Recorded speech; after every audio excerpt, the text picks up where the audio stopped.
Hello বন্ধুরা, Gopal FM চ্যানেলে তোমাদেরকে আবার একবার স্বাগতম। আবার অনেক দিন পরে এসে গেছি তোমাদের সাথে কিছুটা শেয়ার করতে। আজ আমি দেখাবো যে সারাদিন আমি বাড়িতে কেন এত ব্যস্ত থাকি আর কেন তোমাদেরকে সবসময় ভিডিও করে দিতে পারি না, কারণ যেটা তোমরা যে সারাদিনের কাজকর্ম দেখেই বুঝতে পারবে। আজ আমি অনেক সকালে উঠে গেছিলাম। সকালে ওঠার পর আমি চা বানিয়ে নিয়েছিলাম। চা বানিয়ে দেখো নিজেও খেয়ে নিচ্ছি।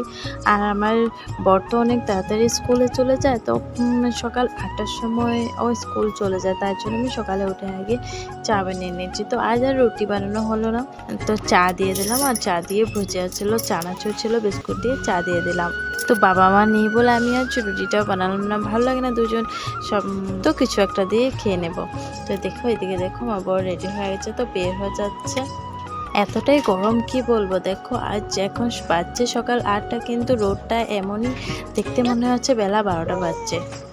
আজ তো দিনে অনেকটাই গরম হবে, আর আমাদের বাড়িতে না অনেকটাই গরম লাগে কি বলবো। আর এদিকে আমার বর চলে যাচ্ছে বলে ধনু তো একা একা থাকবে বাড়িতে, তার জন্য মনটা অনেকটাই খারাপ হয়ে গেছে। কিন্তু আমি তো একা থাকি না বাড়িতে, তো দিদিভাইকে বললাম, দিদিভাইকে বলেছি দিদিভাই কিছুক্ষণ পরে এসে যাবে, ততক্ষণের জন্য আমি ধনুকে নিয়ে আছি, একাই আছি।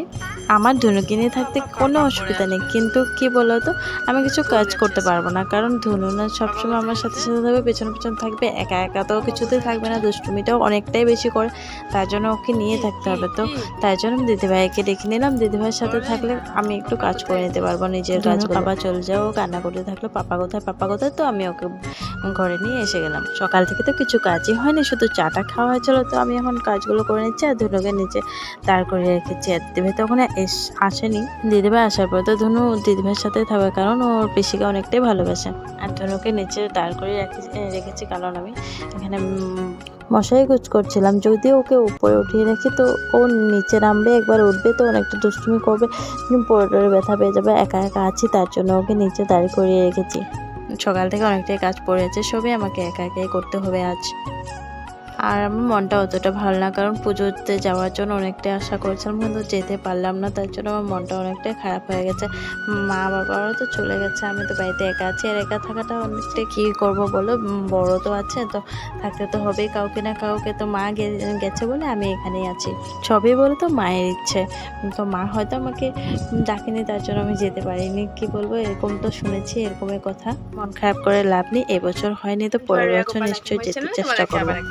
আজ অনেকদিন পরে ব্লগ করছি, কারণ আজ না মা বাড়িতে নেই, কারণ কাল তো মনসা পুজো, তার জন্য মা গেছে মনসা পুজোতে। তো আজ আমি বাড়িতে একাই, তো বর তো চলে গেছে, আমার যাওয়ার কথা ছিল কিন্তু আমি যেতে পারিনি কিছু কারণে। তো বড়ও চলে গেছে, বর তো এখন স্কুল গেল, তারপর আমি ধনুকে নিয়ে একাই আছি। তো দিদিভাই আসার কথা আছে, তো দিদিভাই আসলে তো থাকবো।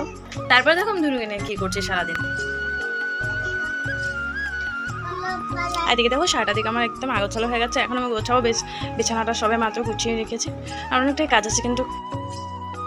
এদিকে দেখো একা একা আমি সব কাজগুলো তাড়াতাড়ি করে সারার চেষ্টা করছি, যেহেতু ধনু আছে ওকেও দেখতে হবে। কিন্তু কি বলতো, আমার না শরীরটা এতটাই খারাপ যে কি বলবো, আমি সব কাজটা তাড়াতাড়ি করে উঠতে পারি না। শরীর খারাপ বলতে তেমন তো কিছু না, কিন্তু আমার কোমর ব্যথাটা না ধনু হওয়ার পর থেকে অনেকটাই বেশি, কি বলবো, কখনো কখনো ব্যথাটা এতটাই বেড়ে যায় যে তখনই আমার শরীরটা অনেকটাই খারাপ হয়ে যায়। তার জন্য আমি কাজগুলো তাড়াতাড়ি করার চেষ্টা করলেও করে উঠতে পারি না। কিন্তু যাই হোক, নিজের কাজটা তো নিজেকে করতে হবে, আর আমার বাচ্চাও আছে, তাকেও সামলাতেই হবে। আমার শরীর যতটাই খারাপ হোক, কিন্তু আমার ধনুর জন্য তো আমাকে ভালো থাকতে হবে, ওকে দেখাশোনা করতে হবে, খাওয়া দাওয়া সব তো আমার উপরে। তার জন্য কী করবো বলো, ভালো তো থাকতেই হবে, ভালো থাকার চেষ্টাও করি নিজে নিজে। সত্যি কথা বলতে ধনুর জন্য আমি অনেকটাই ভালো হয়ে যায় যখনই আমার শরীরটা অনেকটাই খারাপ থাকে, কিন্তু আমি যখন ওর জন্য কিছু করি তখন আমার শরীরটা অনেকটাই ভালো হয়ে যায়, জানি না কি করে। আমার শরীরটা খারাপ লাগলেও আমি আমার ধনুর উপরে ধ্যান দেওয়ার যথেষ্ট চেষ্টা করি, জানি না কোনো ত্রুটি থাকে কিনা, কিন্তু আমি নিজের থেকে অনেকটা চেষ্টা করি। এদিকে দেখো দিদিভাই বলতে বলতে এসে গেছে, আর আমার ধনু দিদিভাইয়ের সাথে কী করছে, দিদিভাইকে পেয়ে গেলে আর ওর কিছু লাগে না। এদিকে আমি দিদিভাইয়ের কাছে দিয়ে আমি আমার কাজগুলো সেরে নিচ্ছি। দেখো সকাল থেকে আমি উঠোনটাও ঝাড়ু দিতে পারিনি, কারণ আমি আমার ধনুকে কার কাছে রাখবো বলো। তো প্রথমে আমি আমার উঠোন, বাকি তো অনেক কাজ আছে, প্রথমে আমি আমার উঠোন বাড়ি ঝাড়ু দিয়ে নিই, তারপর বাকি কাজগুলো করব। আমি উঠোন ঝাড়ু দিচ্ছি আর বাইরের দিকে তাকাচ্ছি, রোদটা এতটাই বেশি, কি বলবো, এতটাই গরম লাগছিল যে আমি ভালো মতো ঝাড়ু দিতে পারছিলাম না। তো তবেও ধমাধম করে আমি সব কাজগুলো ছেড়ে নিচ্ছি। ধনু ওর পিসির সাথে বসে বসে খেলছে। আর তোমাদেরকে আরেকটা কথা বলার ছিল, তোমরা প্লিজ আমার চ্যানেলটাকে সাবস্ক্রাইব করার পর আবার আনসাবস্ক্রাইব করবে না, কারণ আমার অনেকটাই খারাপ লাগে, তোমাদের সাপোর্টের আমার অনেকটাই দরকার। দিন থেকে ভিডিও করছি, তথাপি আমার ভিডিওতে ভালো করে ভিউজ আসছে না। আর আমি কি বলো তো, সবসময় ভিডিও দিতে পারি না, চেষ্টা তো অনেকটাই করি, কিন্তু ধনুর জন্য হয়ে উঠতে পারে না। আমি তোমাদেরকে আগেও বলেছি, কিন্তু যখনই আমি পারি তখনই আমি চেষ্টা করি যে তোমাদের কাছে কিছু আমার জীবনের মুহূর্তগুলো তুলে ধরার। আর একটা কথা, আমার বাড়িতে কেউই নেই যে আমার ক্যামেরাটাও ধরে দেবে বা আমার কিছুটা সাহায্য করবে। আর আমার বর তো জানোই এতটাই ব্যস্ত যে স্কুলে থাকে, সারাদিন স্কুলে থাকে, তারপর টিউশন, এগুলো কাজ করে ওর রাত প্রায় 9টা বেজে যায় ঘরে আস্তে আস্তে। তো ও তো আমার সাথে এগুলো কাজ করতে পারে না, তো আমি একাই সব কিছু করি, তার জন্য যে আমার অনেকটাই কষ্ট হয়ে যায়। তার জন্য আমি সবসময় প্রতিদিন ভিডিও দিতে পারি না, যতটুকু পারি ততটুকু চেষ্টা করি। তার সাথে আমার ধনুকে অনেকটাই দেখতে হয়, সারাদিন ও আমার সাথে থাকে, কারণ ও আরও কারোর সাথে থাকতে চায় না, আমার সাথে থাকে। তো আমার তো ওকে দেখতে হবে না, এখন ওকে দেখাটা বেশি দরকার। আমার ভিডিওটা আমি পরেও করতে পারবো বা কখনো আমার নিজের ইচ্ছের জন্য আমি করি, কিন্তু আমার ধনুর এই সময়টাতে আমার মানে ওকে অনেক দরকার, তাই না? সারাদিনে ভিডিওগুলো দেখাতে দেখাতে আমি কাজ সব ছেড়ে নিলাম। দেখো রান্নাবান্না করে খেয়ে নিলাম, সেটা ভিডিওটা তোমাদের কাছে দিলাম না, কিন্তু তারপরে দেখো রান্নাবান্নার পরে তো অনেকটাই কাজ। দিদিভাইও ছিল, দিদিভাইও আমাদের বাড়িতে ছিল, তো দিদিভাইয়ের সাথে বসে খাওয়া দাওয়া করলাম, বড় এসে গেছে। তারপর আমার এইগুলো কাজ, এই দেখো এক কারি বাসন নিয়ে বসেছি, বাসনগুলো ধুয়ে রেখেছি, সব পরিষ্কার করে ধুয়ে রেখেছি। তারপর তো আরও অনেক কাজ আছে। ফ্রিজটা অনেক দিন থেকে নোংরা হয়েছিল, তো ভাবলাম কেউ যখন ফ্রিজটাতে খাবারও নেই, কিছু নেই, তো ফ্রিজটাকে আগে মুছে নিই। তো ফ্রিজটাকে মুছে নিচ্ছি পরিষ্কার করে। তারপর রান্নাঘরের তো কাজ আছেই, বাসনপত্রগুলো ধুয়ে নিলাম, তারপর রান্নাঘরটা পরিষ্কার করতে হবে। তোমাদের সাথে কথা বলে বলে আজ কীভাবে সময়টা পার হয়ে গেল, আর ভিডিওটা তোমাদের মাঝখানে তুলে ধরতে পারলাম, সেটাও আমার অনেকটাই ভালো লেগেছে। দেখতেই পেয়েছো যে আমি সারাদিন কতটা ব্যস্ত থাকি, সারাদিন একের পর এক কাজ, তারপর আবার ধনুকে নিয়ে। তার জন্য তোমাদের সাথে আমি সবটা শেয়ার করতে পারি না, তবু যতটুকু পেরেছি তোমাদের কাছে আজ আমি কী করি সারাদিন সেটা আমি শেয়ার করলাম।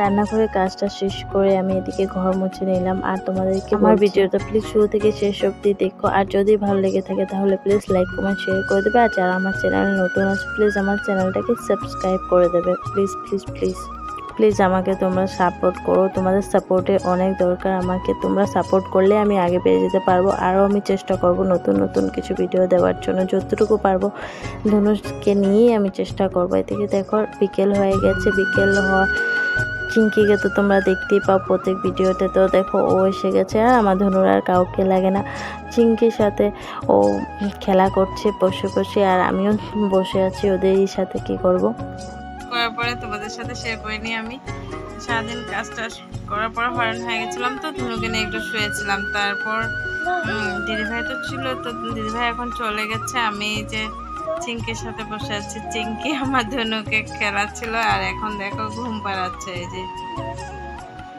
যে আরো এমন ভাবে থাকে না ওর সাথে, কি বলবো, দেখো এখানে খেলা করছিল, খেলা করতে করতে ওর হয়তো আর সারাদিন ঘুমায়নি। তো গরমের জন্য এতটা গরম পড়েছে কি বলবো, আর গরমের জন্য থাকা যাচ্ছিল না। তো সারাদিন খেলাধুলা করলো, তো ঘুমাতে তো পারলো না। তার জন্য এখন দেখি ওর কোলের মধ্যে এরকম ঘুমানোর ভান করছে, জানি না ঘুমাবে কিনা। কালও তো তেমনই করলো, তারপর রাত 11টা বাজলো ঘুমাতে ঘুমাতে। তো তার জন্য না একদম ঘুমটা এতটাই কম, কি বলবো।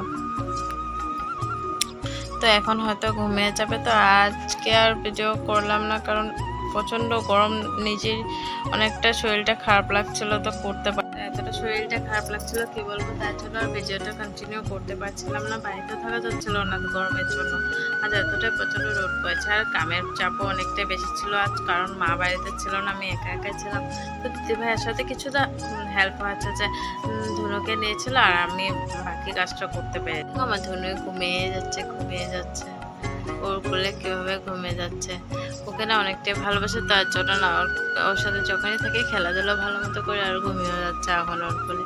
ঠিকই আছে, কিন্তু সবাই বলবে আমি বসে আছি আর বাচ্চাটাকে দিয়ে ঘুম পাচ্ছি, আমি কিছু না। কিন্তু ওর কোলে নিজেও চলে গেছে যে ঘুমানোর জন্য, ও তার জন্যই ওর কোলে আছে। আর আমার কাছে আসতে চাচ্ছিল না, তার জন্য আমি নিইনি ওকে। বলেছিলাম না তখন আমার ধনু ঘুমিয়ে গেছিলো, তারপরে উঠে গেছে। দেখো রাতও হয়ে গেছে, দিদিভাই ওরাও আছে, তার জন্য কিছুটা তোমাদের সাথে শেয়ার করছি। এদিকে দেখো দিদিভাইরা বসে আছে আর ধনুর পাপাও ধনুকে নিয়ে আছে। আমি এদিকে মাটন বানিয়ে নিচ্ছি। দেখো মাটন বানিয়ে নিচ্ছি, তারপর সবাই মিলে একসাথে খেয়ে নেব। একা থাকাটা একটুকু ভালো লাগে না সত্যি, তার জন্য আমি দিদিভাইদেরকেও ডেকে নিলাম। দিদিভাইরা সবাই মিলে একসাথে খাবো থাকবো, তো সেটা ভালো লাগবে। দিদি দেখো অনেকটাই দেরি হয়ে গেছে, তো আমি তাড়াতাড়ি করে রান্না করেছি। তারপর আবার আমার ধনুকে খাওয়াতে হবে, ধনুকে ঘুম পাড়াতে হবে, একটা কাজ, তো রান্নাটা সেরে তারপর বাকি কাজগুলো করব। আজকের মতো ভিডিওটা এখানে শেষ করছি, আবার দেখা হবে নতুন কোনো ভিডিও নিয়ে। তোমরা আমার ভিডিওটাতে লাইক কমেন্ট শেয়ার করে দেবে, আর যারা এখনো সাবস্ক্রাইব করোনি প্লিজ আমাকে সাবস্ক্রাইব করে দেবে আর আমাকে সাপোর্ট করবে প্লিজ প্লিজ।